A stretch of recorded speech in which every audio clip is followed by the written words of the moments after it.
ఇండస్ట్రీలో మోడల్ గా కెరియర్ ప్రారంభించిన తర్వాత హీరోయిన్ గా మారిన వారు ఎంతో మంది ఉన్నారు. అలాంటి వారిలో పూజా హెగ్డే ఒకరు. ఈ అమ్మడు 2010లో భారత్ నుండి విశ్వసుందరి పోటీల కోసం ఎంపికైన వారిలో 2వ స్థానంలో నిలిచింది.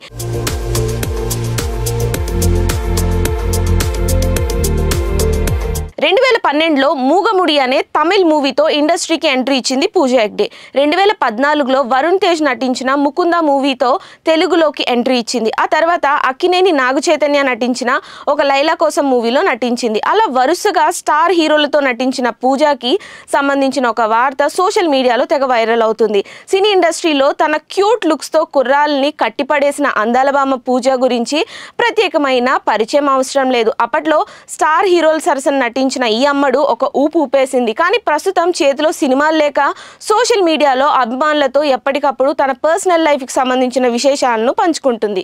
వీడియోస్, ఫొటోస్ సోషల్ మీడియాలో షేర్ చేస్తుంది. ఇదిలా ఉంటే పూజా హెగ్డేకి సినిమాలు లేకపోవడంతో బాయ్ ఫ్రెండ్తో చట్టాపట్టాలు వేసుకుంటూ తిరుగుతుంది అన్న వార్తలు వస్తున్నాయి. ఈ మధ్యనే తన ప్రియుడితో దొరికిపోయింది. దానికి సంబంధించిన ఫోటోలు నెట్టింట తెగ వైరల్ అయ్యాయి. ఇప్పటి వరకు చాలా సైలెంట్గా ఉన్న పూజా హెగ్డే తన ప్రియుడితో కలిసి తెగ ఎంజాయ్ చేస్తున్నట్లు వార్తలు వినిపిస్తున్నాయి.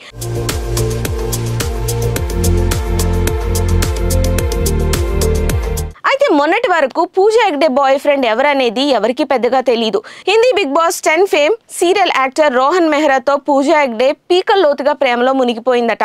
ఇటీవల వీరిద్దరికి సంబంధించిన ఫోటో బయటికి రావడంతో మీడియాలో వస్తున్న వార్తలకు మరింత ఊతమిచ్చినట్లు అనిపించింది. అంతేకాదు ఈ మధ్య పూజా హెగ్డే తన ఫ్యామిలీతో కలిసి రెస్టారెంట్కి వెళ్ళింది. ఆ ఫ్యామిలీ మెంబర్స్తో కూడా రోహన్ కనిపించాడు. పూజాతో కలిసి ఫోటోలకు ఫోజులు ఇచ్చాడు. ప్రస్తుతం ఈ ఫొటోస్ నెట్టింట వైరల్ అవుతున్నాయి. త్వరలో ఈ క్యూట్ లవర్స్ పెళ్లిపేటలేకపోతున్నారనే వార్తలు కూడా వినిపిస్తున్నాయి. మరి ఈ వార్తల్లో ఎంతవరకు నిజం ఉందో లేదో తెలియదు. అఫీషియల్ గా ఎలాంటి అనౌన్స్మెంట్ కూడా రాలేదు. సోషల్ మీడియాలో మాత్రం వీళ్ళిద్దరి ఫొటోస్, వార్తలు ట్రెండ్ అవుతున్నాయి.